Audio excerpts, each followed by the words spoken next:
Thank you, Michelle, and pleasant good afternoon to all who are listening and viewing via the various means. Michelle, I think you've been doing a great job in the absence of Mr. Lesroy Williams. So I think we are grateful to you for hosting.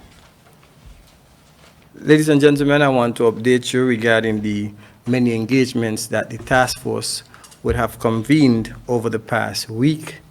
And they are numerous as we see that the tourism sector is beginning to show good signs of reviving, whether it be the cruise passengers, as we are seeing 2-3 ships on a regular basis now docking at our ports, meaning at Port Zante and also at the South Friars Bay. Equally so today, our sister island, Nevis, would have also seen a ship, a small cruise ship with approximately 530 passengers thereabout, also docking at the Charleston, in the Charleston area. This is significant for us as we have taken a very balanced approach into reviving our economy here in St. Kitts and Nevis.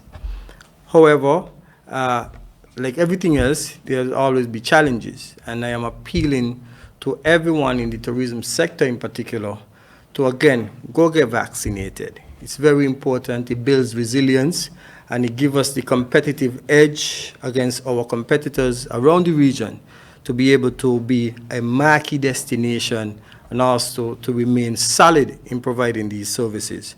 So I want to echo the sentiments of the colleagues who have gone before me to do your best, help us in the all of society approach, and go and get yourself vaccinated.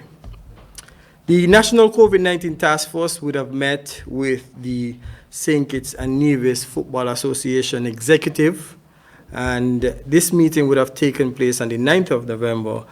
The initial meeting took place on the 9th of November, and on the 15th of November, there was a subsequent meeting. The meeting, in attendance at this meeting were cabinet ministers, the Honorable Sean Richards, Acting Prime Minister, Honorable Akila Byron Nisbet, Minister of Health, the Honorable Jonel Powell, Minister of Education, Youth, Sports and Culture, the Honorable Vincent Byron, Attorney General, Minister for Justice and Legal Affairs, and he's also the Chair of the Disaster Mitigation Council. Also the Honorable Wendy Phipps, Minister for International Trade et al., and the Co-Chair of the Disaster Mitigation Council. I think this meeting was very fruitful. We were able to meet halfway, whereby there is much support for the sporting fraternity for them to return to apply their social activity, which I know is like a religion here. And I think subsequent to that meeting, there were other meetings with the Ministry of Health. I think would have been in attendance would have been Dr. Wilkinson and others, whereby there was an educational awareness session to encourage the players themselves to be vaccinated, because football is a highly competitive sport. So again, I want to appeal to our community sporting fraternities and groups to do their best and get yourself vaccinated, as we don't want you to go into quarantine and cause you to lose a cup. That's very important. The task force also met with the St. Kitts and Nevis Amateur Athletic Association, represented by Mr. Delwyn Delaney, and there was another gentleman with him. And they presented a very comprehensive plan as to how this particular track and field event can take place within the context of COVID-19. Equally so, they presented for the junior team and the senior team, and I am happy to announce to the general public that they have a high vaccination rate for the senior team, and that was it's very commendable, and they are very active in ensuring that they get their members and athletes vaccinated. So we want to commend the SKN AAA for the work that they are doing in building resilience during this time. Subsequent to these meetings, we are going to have meetings with the SCABA, St. Kitts Nevis Basketball Association. We also plan to meet with the cricket associations, volleyball associations, and the other sporting fraternities here in St. Kitts and Nevis, and then we're going to bring everybody collectively together so that we could actually formulate the plan, policies, and procedures to be able to resume sport in a very safe and practical manner. And again, I want to emphasize the point that at times you will have international matches, and if you're aspiring to have international matches, access some of the scholarships in the United States of America, it's best that you consider the possibility of being vaccinated to be a team player, because you can affect your other teammates and also affect their families. So if you could do your best to get vaccinated, that will be a critical thing for you to do as a sporting fanatic, athlete, and a team player. The National COVID-19 Task Force also met with the hoteliers on St. Kitts and Nevis, and I must say it's one of the most fruitful meetings that we would have hosted and convened with the hoteliers both on St. Kitts and Nevis, and a number of recommendations were shared by the hoteliers, and you would have listened to the presentation made by the CMO, where all we are asking for is a collaborative approach for us to be able to continue with the resiliency and the roadmap to economic recovery. We cannot do it without using the tool that is available to us, which is the vaccination process. So some of the hotels did report that they have up to 80 and almost 100% vaccination rate. Some of them are struggling with the vaccination of their staff. I just want to share with you in some of the dialogues I would have had with some of these managers. For example, one individual comes in and is infected with the COVID-19 virus. That individual then infects all the persons and their shift and maybe others in other departments that they interact with. Then that will require that a number of these persons who are not vaccinated will have to go into quarantine for a period of 14 days, and that individual will have to go into isolation until they recover. Ladies and gentlemen, it's difficult, and that is not resilient. We are in a geographical area whereby we have to be competitive with the likes of the Virgin Islands, the Barbados, Antigua, who is our major competitor, St. Martin. And in listening to some of the guests and persons and some of the feedback, it is easier for some guests, they are saying, to go St. Martin, where they have an easier way to enter and be able to enjoy the resources, or the natural resources of St. Martin, than to come to St. Kitts and Nevis. And that will affect us because we are dependent on tourism. So again, I am appealing to all in the particular sector to do your best and become vaccinated. It was a joy for me yesterday to engage the taxi operators. Some of you might have seen a video circulating, but there was some concerns raised, and we went there and we engaged, myself, Superintendent Henry, and the Honorable Acting Prime Minister, the Honorable Sean Richards, Acting Prime Minister, would have also joined us for us to sit down with them. And it's important to listen, because everybody makes a significant contribution. And some of the concerns were genuine concerns that they've had, and we are going to do our best to address these concerns. And also, some of the concerns are things that can be dealt with immediately through partnership, collaboration, cooperation, understanding, and the application of good senses. So I think the engagement yesterday with the taxi operators was great. We have been in discussion and in contact with the major tour providers, and they themselves have provided a lot of opportunities for the independent taxi operators and the smaller taxi operators. Things are not the same. Things are different because of the context of COVID-19. We have also been in discussion with a number of partners about the primate vendors, and also we have recently approved the operations of the hair braiders and the ala rub operators, etc. So we are taking a gradual process in our economic roadmap to recovery in the tourism sector in getting everybody again back to work. Our understanding is that the Tourism Authority is doing the best to somewhat guide and have organized details of how persons are going to access or be able to provide these services in certain tourist attractions.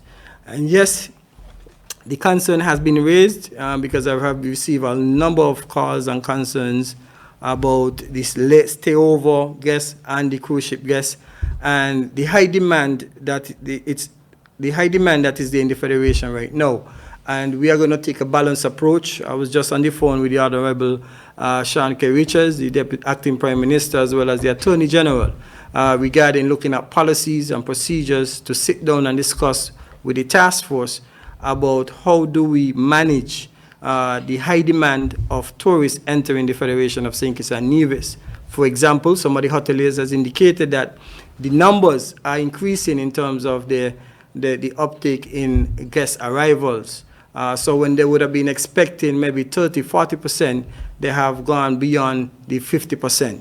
But one of the things in coming back to the cruise ship that I want to say to you, the general public, is that even though we had 3 cruise ships yesterday, and from the numbers shared by Tourism Authority, we had approximately 5,000 persons yesterday.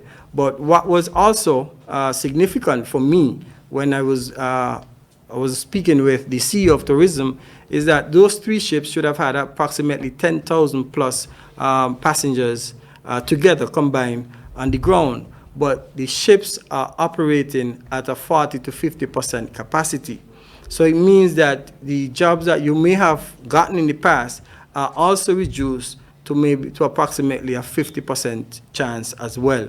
So I just want us, again, that's why I said understanding, collaboration, the sharing of information is critical in solving a lot of the challenges and concerns being raised by service providers in the tourism sector. So I want us to be mindful that we are working with you. We are doing our best to bring balance to the whole situation, and we are hopeful that as we get accustomed in the new norm with the COVID-19, that we can actually have harmonization amongst all stakeholders.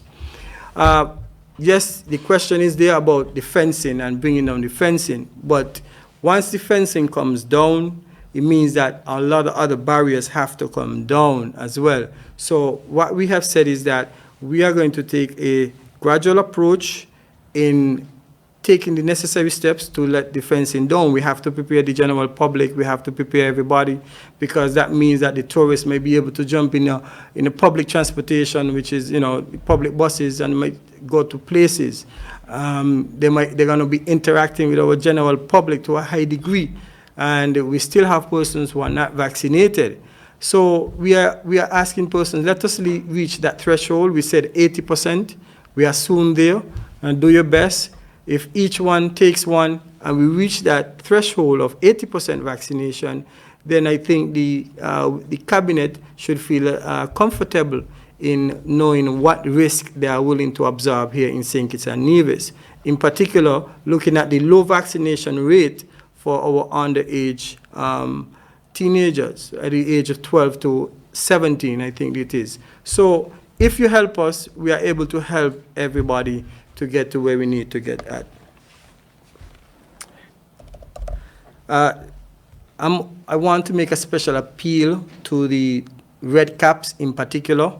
There's a very low vaccination rate. There's a high demand as stipulated by the hotel operators or the hoteliers. For example, one hotelier stated that when they have guests who are paying $2,000 a night, they expect certain level of services, and not having our Red Caps operating in the arrival side is very critical, and is something that we have been trying to work with the Red Caps, and we have asked Mr. Philip, the CEO of SCASPA, to convene a meeting with the Red Caps where we will all be present and give them an opportunity, as a number of recommendations have come from the hoteliers, whereby these services can be provided with persons who undergo the training and persons who have received the seal of approval. So I am appealing to all the Red Caps to do what you need to do to become classified and qualified to operate within that particular sector, as we are seeing the numbers of passengers arrival increasing significantly for us here in St. Kitts and Nevis, bearing in mind that we are now going into the festive season. So we have to make this strong appeal to everyone to be responsible, do what you need to do, help us in this cause. It's all of society approach, and we are heading also into the carnival season. And I would like to end with the carnival season. I was just being notified and informed by the Attorney General, the chair of the National Disaster Mitigation Council, that Cabinet has agreed to approve the carnival recommendations as stipulated. And also, the task force would have also made a recommendation after our meeting yesterday to have the curfew lifted. And I am pleased to inform you that the Cabinet has approved for the full lifting of the curfew from the regulations. So when you see the new iteration of the regulations, there will be no more curfew in St. Kitts and Nevis. Thank you very much.